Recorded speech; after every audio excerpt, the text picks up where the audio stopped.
नमस्कार, स्वागत है आपका हॉर्नबिल टीवी भारत पर। आइए देखते हैं अब तक की खबरें। लोगों को मिट्टी से जोड़े रखने और रोजगार को बढ़ावा देने के लिए एक बार फिर माटी कला मेला लोगों के इस्तकबाल के लिए तैयार हो चुका है। लखनऊ के खादी भवन में 21 से 30 अक्टूबर तक चलने वाले मेले में 50 से ज़्यादा स्टॉल लगाए गए हैं। मेले के पहले ही दिन लोगों की भीड़ इस बात का प्रमाण है कि राजधानी वासियों को मिट्टी के बर्तन खूब पसंद आ रहे हैं। लखनऊ में खादी और ग्रामोद्योग बोर्ड के परिसर में शुरू हुए माटी कला मेले में प्रदेश के तमाम जनपदों से आए शिल्पकारों एवं कारीगरों द्वारा 50 स्टॉल लगाकर मिट्टी से निर्मित अपनी उत्कृष्ट कलाकृतियों को प्रदर्शित किया जा रहा है। मेले का उद्घाटन माटी कला बोर्ड के महाप्रबंधक IAS अधिकारी उज्ज्वल कुमार की मौजूदगी में प्रदेश सरकार के MSME मंत्री राकेश सचान फीता काटकर किया गया। इस मौके पर हॉर्नबिल टीवी ने मिट्टी के प्रोडक्ट्स को लेकर स्टॉल संचालक नवीन प्रजापति से बातचीत की है। सम्मान, पहचान और उत्थान के साथ एक बार फिर माटी कला बोर्ड का माटी कला मेला शुरू हो चुका है और देख सकते हैं आप ये माटी कला, ये सारे जो उत्पाद हैं कहते हैं, बताया जाता है कि माटी से बने हुए हैं, यानी मिट्टी से बने हुए हैं और काफ़ी अच्छे यहाँ पर ये जो प्रोडक्ट है काफ़ी इनको सराहा जाता है, क्योंकि पिछली बार के भी जिस तरह से यहाँ लोगों की भीड़ उमड़ी थी तो माना जा रहा है आज, हालांकि पहला दिन आज इसका आगाज़ हुआ है और माना जा रहा है कि यहाँ पर जैसे जैसे ही समय बीतेगा लोगों की भीड़ उमड़ती रहेगी, क्योंकि इस बार भी जिस तरह पिछली बार भी काफ़ी कुछ नया था, इस बार भी कहा जा रहा है कि काफ़ी कुछ नए प्रोडक्ट आए हैं जो यहाँ जो कस्टमर हैं यानी जो ग्राहक आएंगे उनको काफ़ी पसंद आएंगे। हमारे साथ मौजूद हैं, स्टॉल लगाए, हम उनसे बात करेंगे। क्या नाम है आपका? सर नवीन प्रजापति मेरा नाम है। अच्छा प्रजापति जी, अधिकतर यहाँ पे लोग प्रजापति ही कम्युनिटी के लोग होते हैं सर। अच्छा, इस बार क्या खास है? सर इस बार बहुत कुछ बदला हुआ है सर, जैसे कि ये सब नए प्रोडक्ट आए हुए हैं और ये देखिए हमारा ये नया प्रोडक्ट है, ये हमने बनाया, हमारे यहाँ बनाया सर। ये देखिए ये सर पूरा हाथ का काम है। अच्छा, ये पूरा जैसे कि गवर्नमेंट कहती है कि पोटली बुनकर हैं, ये देखिए ये हाथ से डलिया बनाते हुए कुम्हार, ये सब चीज़ें हाथ से बनाई गई, बहुत अच्छा और सही। और खादी भवन भी हमको बहुत सपोर्ट कर रहा है जी। अच्छा, आप खादी भवन आपको सपोर्ट कर रहा है और ये बता रहे कि आप हाथ से बनाया। मुझे ये बताइए, आपने खुद बनाया है कि कहीं और से लेके? दादाजी ने बनाया है। मैं झूठ नहीं, मेरे दादाजी ने बनाया है। ये सारी चीज़ें मेरे दादाजी के हाथ की बनी है, मेरे घर की मूर्तियाँ ये सब। अच्छा, जो गणेश लक्ष्मी की मूर्तियाँ हैं और जो आपने ये दिखाई है कि दादाजी ने आपने बनाया, और जितना और भी यहाँ पे जो है प्रोडक्ट है वो क्या लगता है इस बार नया क्या है? नया तो आपने बता दिया, आपने खुद ये जो है मिट्टी के ही बने हुए हैं। पहली बात तो ये सब कुछ मेरे पास मिट्टी में, आप पूरा चेक करके लीजिए। POP कुछ भी नहीं है, क्योंकि ये माटी मेला है, POP हम लोग कुछ लाते ही नहीं है। और दीपावली में सिर्फ मिट्टी की मूर्तियाँ ही पूजी जाती हैं। तो इस बार लेकिन एक थोड़ा सा ये लगता है जो कस्टमर आते हैं उनका रेट, यहाँ पे जो प्रोडक्ट होते हैं रेट काफ़ी होता है सर। ये कस्टमर को लगता है, कस्टमर तो चाहता है कि बहुत कम मिले। हम लोग होलसेल मार्केट से भी, बाहर का जो रिटेल कस्टमर होता है उससे भी कम देते हैं। अच्छा चलिए ठीक है, आप माटी कला में मेला में स्टॉल लगाए, इनका साफ कहना है कि जो प्रोडक्ट आए हुए हैं काफ़ी, जो यहाँ के जो कस्टमर आएंगे उनको काफ़ी लुभाएंगे। और सबसे बड़ी बात है कि जो भी प्रोडक्ट हैं ये हस्त यानी हाथ। मेले में काली मिट्टी के बने बर्तन लोगों को खूब पसंद आ रहे हैं। स्टॉल संचालक शिव कुमार का कहना है कि सरकारी प्रोत्साहन की वजह से इस बार और अच्छा मुनाफा मिलने की उम्मीद है।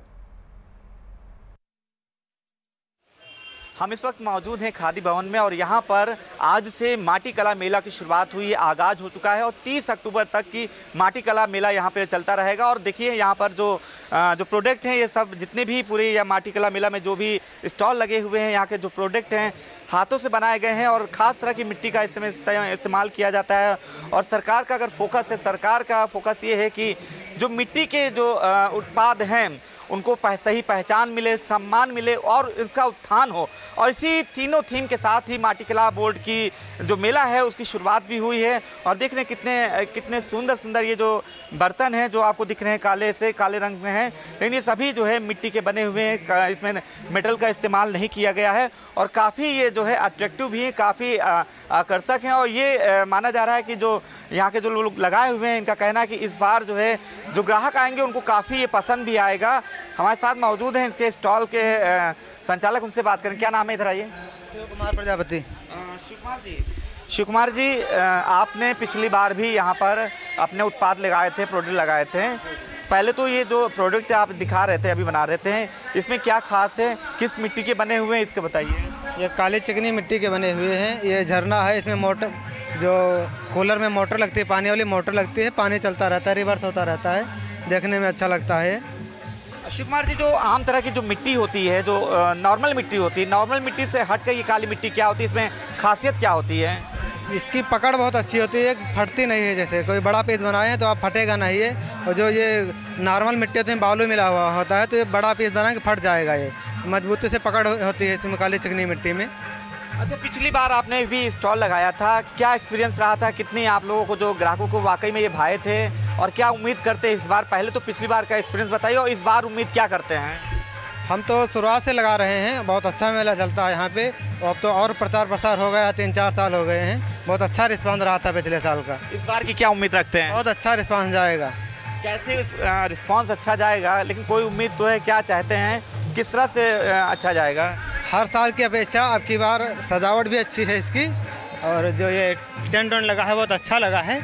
पिछले साल तो थोड़ा ये बीच में नहीं लगा था तो पब्लिक को धूप लगती थी, इसके बार बहुत अच्छी सजावट भी हुई है, तो इससे लग रहा है कि अच्छा रिस्पांस जाएगा। आखिरी सवाल मेरा ये है कि जो प्रोडक्ट यहाँ मैं देख रहा हूँ, लेकिन जो आम लोग हैं उनकी रेंज से बाहर हैं, ऐसा नहीं लगता है कि जो आम लोग कहाँ खरीद पाएंगे इसको?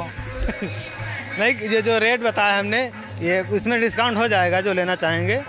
ठीक है, बाकी बताने के लिए लोग डिस्काउंट कराते भी हैं, इसलिए कुछ बताना पड़ता है अलग से। अगर बताएंगे नहीं तो फिर ज़्यादा नुकसान हो जाएगा। अच्छा, आप शिव कुमार जी हैं, जिनका साफ कहना है कि जो ये मिट्टी के, जो खास तौर से काली मिट्टी के बर्तन हैं, ये इस बार भी इनको उम्मीद है कि जिस तरह से पिछली बार इन्होंने स्टॉल लगाया था माटी कला मेला में, पिछली बार की कंपेयरिंग में इस बार इनको उम्मीद है कि जिस तरह से आगाज़ हुआ है, जिस तरह से यहाँ तैयारी हुई है, तो इनको पूरी उम्मीद है कि इस बार इनको बेहतर रिजल्ट मिलेगा। अगर बात देश की मिट्टी की हो तो लोगों को झुकाव और लगाव अपने आप ही इस ओर खींच लाती है। मेले में खरीदारी करने आए अनिकेत तिवारी नाम के युवा ग्राहक का कहना है कि लोगों को ऐसे ही उत्पादों को खरीदना चाहिए। इससे रोजगार के साथ ही देश के उत्पादों को नई पहचान भी मिलेगी। अनिकेत तिवारी। अनिकेत जी, आज आपने यहाँ पे खरीदारी की है माटी जी कला मेला में। जी जी। पहले भी आते रहे कि या पहली बार है? नहीं, मैं पिछले साल भी आया था यहाँ पे। एक्चुअली खादी के सौजन्य से लगता है यहाँ पे हर साल, तो काफ़ी अच्छा लगता है। इको फ्रेंडली दिए मिल जाते हैं हमें इजीली, और पॉल्यूशन वाला भी कोई सीन नहीं है कि प्लास्टिक वगैरह यूज़ हो, ऐसा भी कुछ नहीं होता है। तो और डिज़ाइन भी बहुत अच्छी मिल जाती है, कलरफुल दिए होते हैं, तो अच्छा लगता है, देसी आइटम है। अनिकेत जी, इस बार जैसे कि आपने बताया कि पिछली बार भी आप लिए थे, इस बार भी ले रहे हैं, तो क्या सरकार ने जो ये पहल की, एक ही प्लेटफॉर्म पे हर चीज़ मिल जा रहा है, खासतौर से मिट्टी के, क्या कहना चाहेंगे? नहीं, तो ये मेरे हिसाब से तो अच्छी पहल है, और कहीं ना कहीं जो यहाँ पे जो अपनी शॉप्स लगाने आते हैं लोग, उनको भी फ़ायदा मिलता है। उनके भी जो लघु उद्योग या छोटे उद्योग हैं उनको फ़ायदा मिलता है। मिट्टी के कुम्हार वगैरह इसमें अपना पाते हैं, अपना योगदान कर पाते हैं। देश की कहीं ना कहीं राज्य की अर्थव्यवस्था में उनका कुछ ना कुछ योगदान तो हो रहा है। मॉडर्न जमाने के हैं आप? जी जी। क्या नहीं लगता है कि मॉडर्न जमाने के लोगों का लगाव इस तरह झुकाव मिट्टी की हो?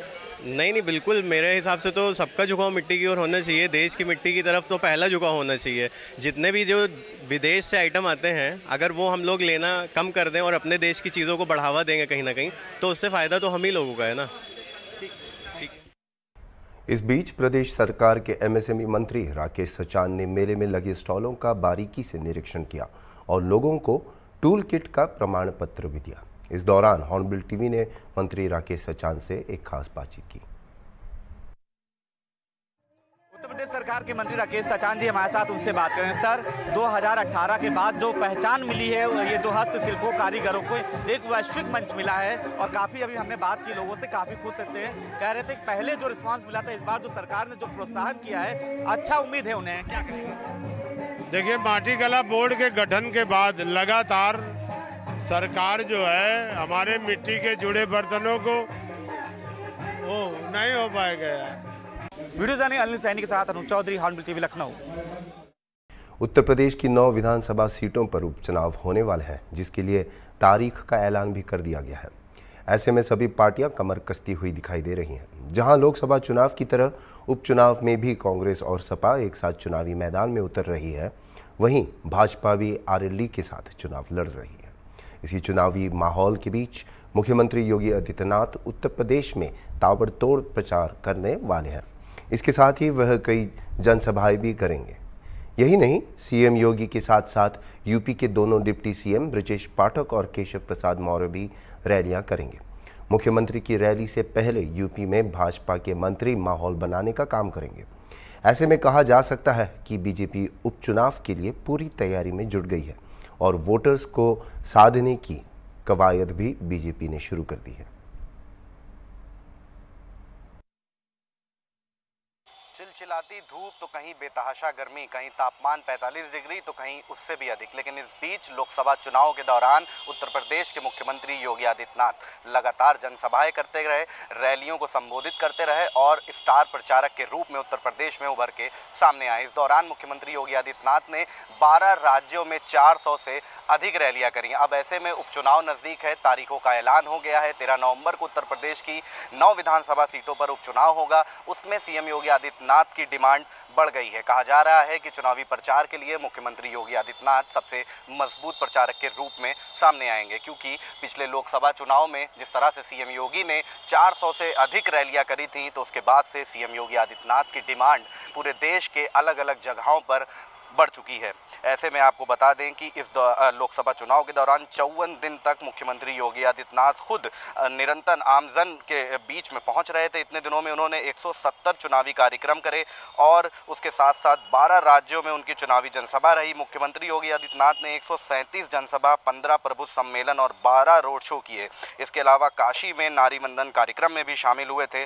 तो कुल मिला के जिस तरह से सीएम योगी आदित्यनाथ ने 12 राज्यों में चुनावी प्रचार किया, जिसमें महाराष्ट्र, उत्तराखंड, बिहार, जम्मू, छत्तीसगढ़, हरियाणा, दिल्ली, ओडिशा, मध्य प्रदेश, राजस्थान, पश्चिम बंगाल और चंडीगढ़ शामिल है। 6वें चरण की वोटिंग 25 मई को हुई थी। इस दिन भी सीएम योगी आदित्यनाथ ने सिरसा, कुरुक्षेत्र, पूर्वी दिल्ली, बिहार की पूर्वी चंपारण, पश्चिम चंपारण, ओडिशा की पूर्वी लोकसभा सीट पर वोट डालने के लिए लोगों से अपील करी थी। और अब जब उपचुनाव नज़दीक है, तारीखों का ऐलान हो चुका है, तो उसमें भी सीएम योगी आदित्यनाथ की डिमांड बढ़ चुकी है। अभी फिलहाल मिली जानकारी के मुताबिक 9 सीटों में 18 जनसभाएं सीएम योगी करेंगे। एक सीट पर 2 जगह पर कार्यक्रम होंगे, रोड शो भी मुख्यमंत्री निकालेंगे। इस दौरान डिप्टी सीएम ब्रजेश पाठक, केशव प्रसाद मौर्य और भूपेंद्र चौधरी जी को भी अलग अलग जगहों की कमान सौंपी गई है और सबसे बड़ी जिम्मेदारी मुख्यमंत्री योगी आदित्यनाथ के कंधों पर दी गई है, क्योंकि स्टार प्रचारक के रूप में जिस तरह से उन्होंने लोकसभा चुनाव में एक अच्छा प्रचार किया था और यूथ के बीच में इम्पैक्ट डालते हैं, तो अब उपचुनाव में भी सीएम योगी की डिमांड बढ़ी हुई है। तो अब देखना होगा कि किस तरीके से ये रोड शो होते हैं और क्या कुछ इसमें होता है, क्योंकि उपचुनाव में बीजेपी की एक साख दांव पे लगी हुई है और ये कहा जा रहा है कि जो 6 सीटें जिन पे सपा का कब्जा है, उन 6 सीटों पर किस तरीके से भारतीय जनता पार्टी काबिज होगी और सत्ता में आएगी, उन 6 सीटों पर भी कैसे जीत का परचम लहराना, इन तमाम चीज़ों को लेकर रणनीतियां बन रही हैं। हालांकि अभी तक भारतीय जनता पार्टी ने अपने प्रत्याशियों के नाम नहीं घोषित किए हैं, लेकिन सीएम योगी आदित्यनाथ के रोड शो और कार्यक्रम को लेकर के जरूर डिटेल्स आ गई हैं। वीडियो जर्नलिस्ट विजय के साथ अशर असरार, हॉर्नबिल टीवी, लखनऊ। एक महत्वपूर्ण राजनीतिक कदम उठाते हुए कांग्रेस ने घोषणा की है कि वे उत्तर प्रदेश में 9 सीटों के लिए होने वाले आगामी उपचुनाव में हिस्सा नहीं लेगी। समाजवादी पार्टी के साथ गठबंधन के बावजूद दोनों दल सीट बंटवारे पर सहमति नहीं बना पाए। नतीजतन कांग्रेस ने सभी 9 निर्वाचन क्षेत्रों में सपा को अपना समर्थन देने का फैसला किया है। इसी से जुड़े एक घटनाक्रम में उद्यान मंत्री दिनेश प्रताप सिंह का पुतला जलाने के आरोप में युवा कांग्रेस के प्रदेश अध्यक्ष समेत 22 लोगों के खिलाफ एफआईआर दर्ज की गई है। कांग्रेस के उपाध्यक्ष मनीष हिंदवी ने इस घटना को लेकर उत्तर प्रदेश सरकार की कड़ी आलोचना की है। हॉर्नबिल टीवी के साथ एक विशेष साक्षात्कार में मनीष हिंदवी ने इस मुद्दे पर चर्चा की और राज्य में राजनीतिक घटनाक्रम पर कांग्रेस का रुख व्यक्त किया।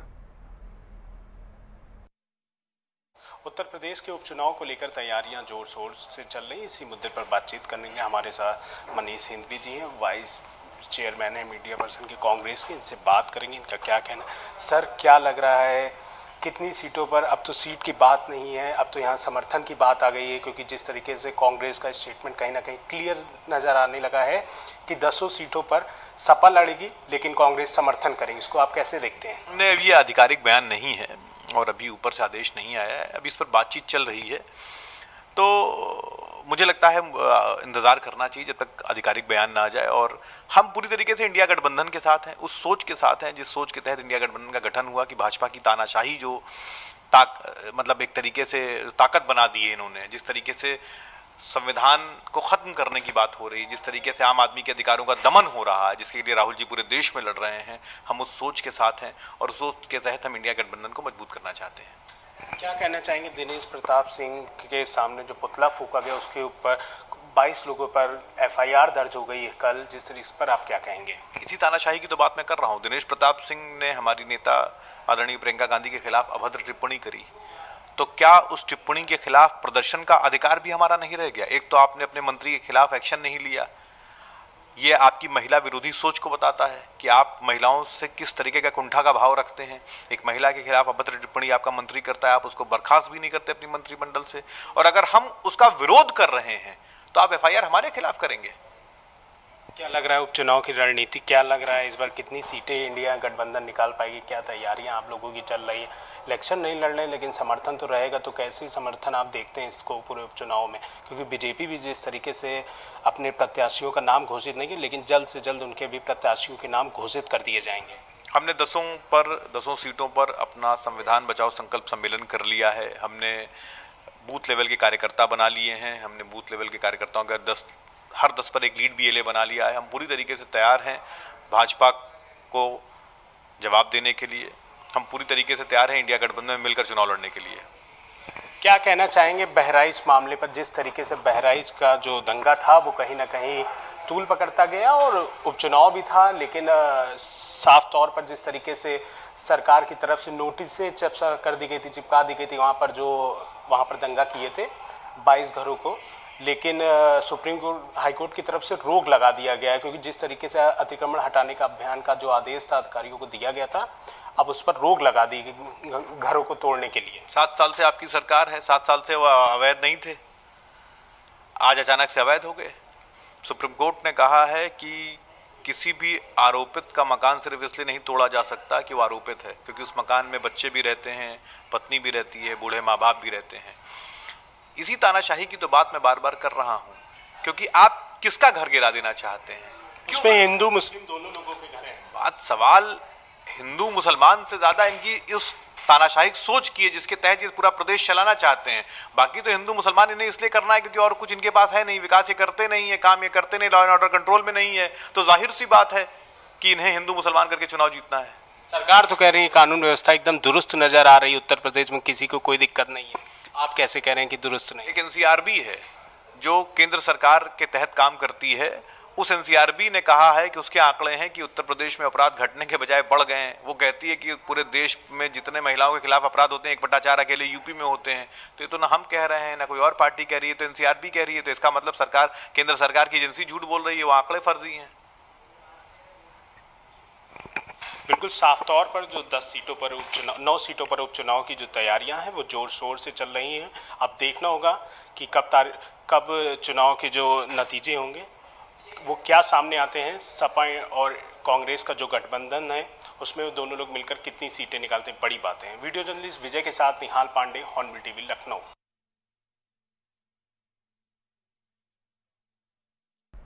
मदरसा बोर्ड के पूर्व अध्यक्ष डॉक्टर इफ्तिखार अहमद जावेद ने सुप्रीम कोर्ट के फैसले पर बड़ा बयान दिया है। उन्होंने कहा कि NCPCR लगातार मदरसों के खिलाफ काम कर रहा है और हर मौके पर मदरसों को निशाना बनाता है। डॉक्टर जावेद ने सुप्रीम कोर्ट के फैसले का स्वागत करते हुए कहा कि सुप्रीम कोर्ट ने NCPCR की योजनाओं को विफल कर दिया है। उनका मानना है कि मदरसों को संकीर्ण नज़रिए से देखना ठीक नहीं है, क्योंकि इनमें सिर्फ मुस्लिम समुदाय के बच्चे ही नहीं बल्कि हिंदू समुदाय के बच्चे भी पढ़ते हैं। उन्होंने उदाहरण दिया कि उन्होंने खुद काशी हिंदू विश्वविद्यालय से पढ़ाई की है और यह बच्चों की शिक्षा का मामला है जिसमें माता पिता अपनी मर्जी से निर्णय लेते हैं। डॉक्टर जावेद ने कहा कि हिंदू और मुस्लिमों को शिक्षा का केंद्र बनाना सही नहीं है और सुप्रीम कोर्ट के फैसले को जितनी तारीफ की जाए वह कम है। उन्होंने जोर देते हुए कहा कि NCPCR को सुप्रीम कोर्ट से बड़ा झटका लगा है। लगातार मदरसों के खिलाफ पूरे देश के अंदर एक अभियान छेड़ रखा है। जब उसको मौका मिलता है कोई न कोई मदरसों पर आरोप लगाना, मदरसों को तंग नजरी से देखना, मदरसों को जाके नज़दीक से न देख पाने के कारण मदरसों के बारे में गलत धारणा रखना, मदरसे किस तरह से काम कर रहे हैं, अंत्योदय के तर्ज पे मदरसे काम कर रहे हैं, ऐसे पंक्ति में खड़े ऐसे बच्चों को पढ़ाने काम कर रहे हैं जिन्हें एजुकेशन अभी मिलना बहुत मुश्किल था। ऐसे में मदरसों के अंदर बात बात में मुसलमान हिंदू करना, हिंदू बच्चों को वहाँ से निकाल कहीं और प्रवेश दिलाया जाए, इस तरह की बातें करने का आज माननीय सुप्रीम कोर्ट ने स्टे लगा दिया है, जिसका मैं पूरी तरह से स्वागत करता हूँ। सुप्रीम कोर्ट ने एक बड़ा फैसला दिया है और NCPCR के मंसूबों को नाकाम कर दिया है। मदरसों को तंग नज़र से देखना अच्छे संकेत नहीं है। बहुत सारे बच्चे संस्कृत स्कूलों में पढ़ते हैं जो हिंदू मुसलमान समाज के मुस्लिम समाज के होते हैं, हिंदू समाज के बच्चे मदरसों में पढ़ते हैं। मैं खुद काशी हिंदू विश्वविद्यालय से पढ़ करके यहाँ तक पहुँचा। ऐसे में इस तरह का नज़रिया रखना और अभिभावक अपनी मर्जी से बच्चों को पढ़ाते हैं, उनकी जहाँ इच्छा होगी वहाँ पढ़ाएंगे। शिक्षा के केंद्र में हिंदू मुसलमान करना ये कहीं से उचित नहीं था। माननीय सुप्रीम कोर्ट के निर्णय की जितनी प्रशंसा की जाए वो कम होगी। अभी के लिए इतना ही और खबरों के लिए आप देखते रहिए हॉर्नबिल TV।